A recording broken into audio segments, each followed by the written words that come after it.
Hey, on the meme coin point, Kevin, I want to get your take on this. We are talking about it in Spaces the other day. Suzu made this tweet the other day, and it went. I mean, it has like 500,000 views, and he basically said that like VCs in the span of a couple months went from like laughing at meme coins and insulting them to realizing like the high FTV, low float meta is over, and like there's no one to buy these unlocks. Like, how do you think sentiment around meme coins has evolved in the venture vertical over the last couple months? Yeah, so I mean, one thing that's definitely worth pointing out, you can think about fully diluted meme coins as if the insiders already have their bags. The only difference is they're already unlocked, right? They did. It's just liquid. They can dump at any point. So, uh, something that's worth considering, right? At a certain point, someone is going to be in super early, taking it. Dude, I think we just got Soby. No way. No, no way. I see him coming in. No, it That's can't crazy. be. Yo, pretend you don't see him. Pretend you don't see him. So yeah, I think for It I think worked. for VCs on the meme coin side. So one thing that you got to understand about like people that are operating in the venture space is their incentives are different, meaning that like they need to raise funds to deploy. Crypto having a very good reputation makes it very easy to talk to Larry Fink and tell him this is the future of finance and this is worth investing in. And like people that move like $500 million around aren't like, yo, like Pepe's hilarious. Like this is the future, right? They have like very strict mandates. Like they're sophisticated actors. That's why they're in the position that they are. That they're like allocating a lot of capital. So I don't think it's that VCs hate meme coins, and like maybe they do, bro. Like Ledger hates meme coins, and that's fine. Like that's just his take. He's not a VC. Um, but like the people that they answer to, it makes their job harder when the only thing people are talking about is Harry Potter, Obama, Sonic, Inu, Tan, and that's like what crypto's known for. So it's not usually it's not their own take. They're looking at this like, damn, this is going to make my job way harder. Like, take it on yourself, right? Whoever you answer to and like what you're accountable for. If this thing just started organically happening, that your boss is like, what the hell is this? It just makes your life more difficult. So I think it's really just like needing to talk to LPs and tell them what meme coins are and why they're pumping, and that like this is a different area of crypto, but there's like legitimate, emerging technologies that will change the future over here, and like just don't think about the meme coins when like their kid is probably telling them about meme coins that they're buying. I think that's like truly the core reason. It's honestly kind of like if you could like buy lottery tickets on like the NASDAQ, or like, open up your Robinhood app and like you could buy Apple stock, or you could buy like a lottery ticket like right next to it. And just like being in the same place, I think just inherently causes that confusion. But if you just like kind of step back and think about what it actually is, then like, I mean, to me, it makes quite a lot of sense. Like if we have this just open, permissionless, decentralized opportunity here, then like people can do with it whatever they want. Yeah, like here's a different framing to look at it from, right? The OpenAI created ChatGPT, and everyone's like, "Yo, this is like the future, right? There's all these new updates coming out. This is crazy important. We should pay attention to this." There's a lot of stuff ChatGPT does not let you ask it, right? Like famously, people be like, "This is censored." Like you can ask it to create images and let your imagination run wild, and there's images that it won't create. Or like you can ask it a question that would like, if it answered in any form, it would make them look terrible, so they just like don't allow it. If they did allow it, like you can imagine the internet would be run through with like ridiculous, disgusting, heinous, violent content, like every single bad thing possible, and that's what's going to go viral. So like everyone wouldn't be talking about, yo, ChatGPT is awesome when I need this answer. They're talking about like, dude, this is like some ridiculous violent weapon that's ruining the internet for everyone. So like in crypto, there's no one that can prevent you from making meme coins.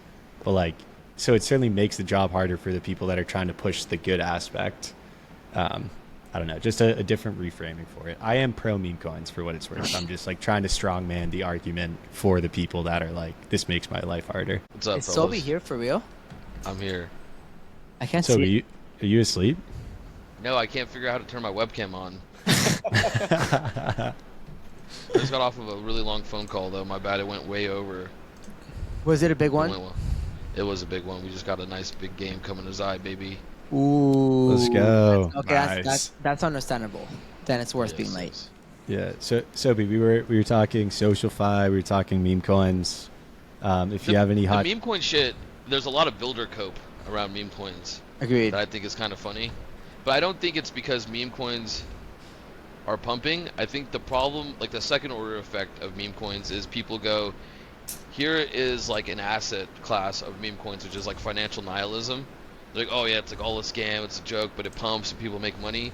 They take like the attribution of that industry, like that asset, and then like apply it to everything else.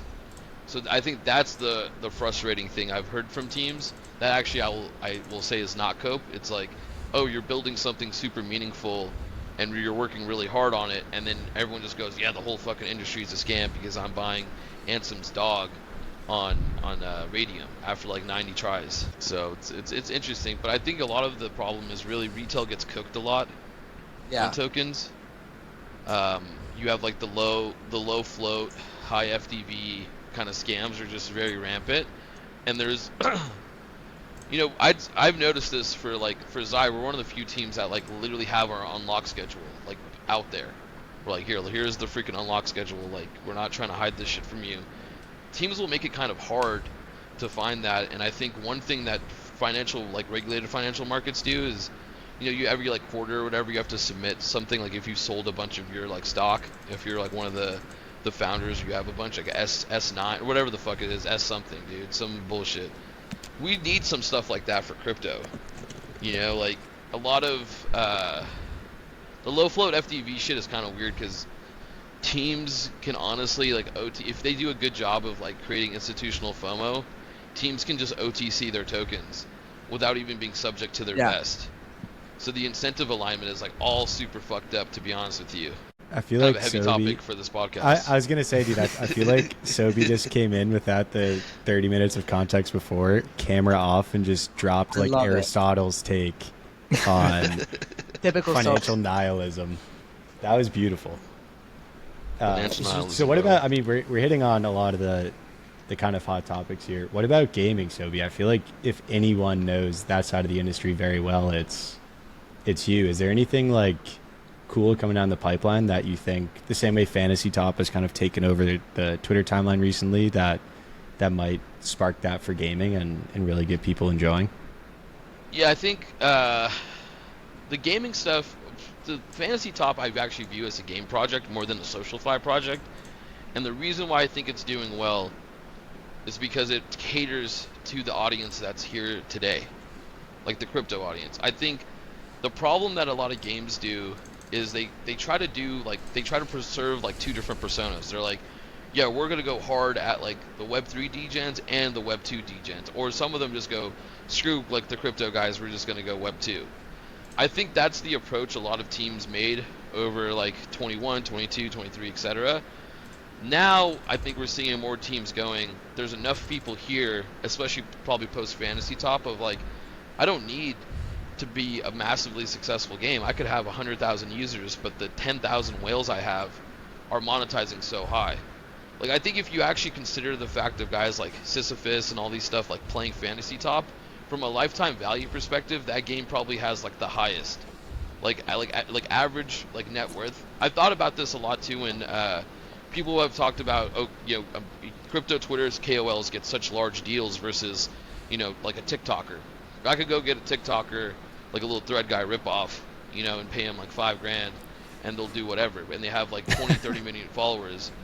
But like Kobe follows me on Twitter. Kobe's probably richer than that, all of that guy's follower base like combined, like individually, right? There's all these random people that are just on Twitter rich as fuck, like, and they spend money. And so I think Fantasy Top is doing a good job of that. To go back to the more concise point where you're saying, I think I want to see more games that launch and go like we're a Web3 game, like it's a crypto game.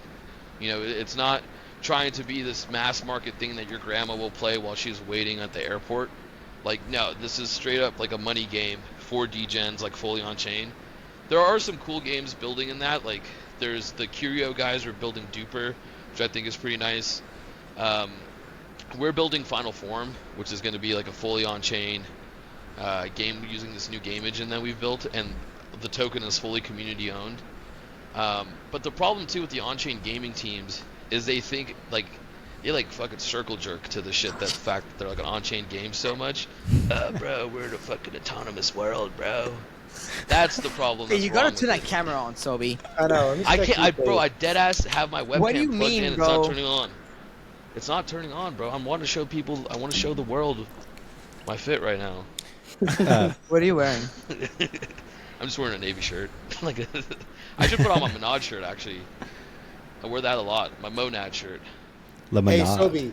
So when you see something like Fantasy Top in such a short time capture so much attention and money, but just focus on CT, does it sort of kill the narrative that you need to be building games for like mass market adoption outside of this space? I mean, it's just the fact that I think people are underappreciating that there is a world in which you can build games that do very well for the crypto audience. I think people just ignore that a lot of the time because for us, okay, this may sound fucked up to say, maybe not, but if I had to pick between a team that was like really good at building a game and like horrible at the crypto side of stuff versus like you're mediocre at the game but you're like elite at the crypto side of stuff, I would pick like mediocre game with like elite community stuff over it.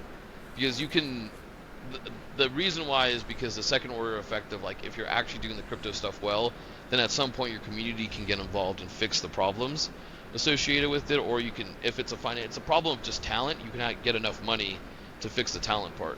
But if fundamentally like you don't know how crypto works or the benefits of it, you know, I'll give you guys an example. We talked to a like top 15 game studio globally, right? They want to do something. They're like, we're talking to you guys, and they're like talking to Sui, which was hilarious because I was like, dude, have you ever even used Sui in your life? They probably haven't used Zai either, but that's the approach that some of these large like enterprises have is they've never used this shit, so they just go and like start talking to people. And they were telling me their idea. They have a really big IP. Most people on this call have probably played it, and it's like a big action type game, but they want to make a card set for crypto. Like their crypto game was going to be this like card game that they do, and their idea of like implementing crypto was basically you have a card, and if the card is an NFT, it has a badge. And you can like buy a tool to like imprint badges on the cards and make them NFTs. And I was like, dude, this is redacted. Like straight up, you're gonna just alienate your Web2 audience that reads like Kotaku, that is like told to hate NFTs without making like a meaningful revenue share. And then, bro, this was the part that blew my mind. They were like, oh, we want people to pay with Bitcoin.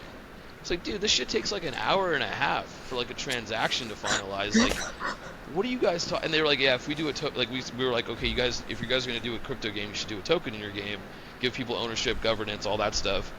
And the dude that was their crypto guy was like, we're down to do the token if we issue it as a BRC20. I've been reading a lot, like Bitcoin's gonna be around for a long time, and I'm like, this brother has never actually bought a BRC20 in his life or tried to sell one, because that's the worst experience in crypto.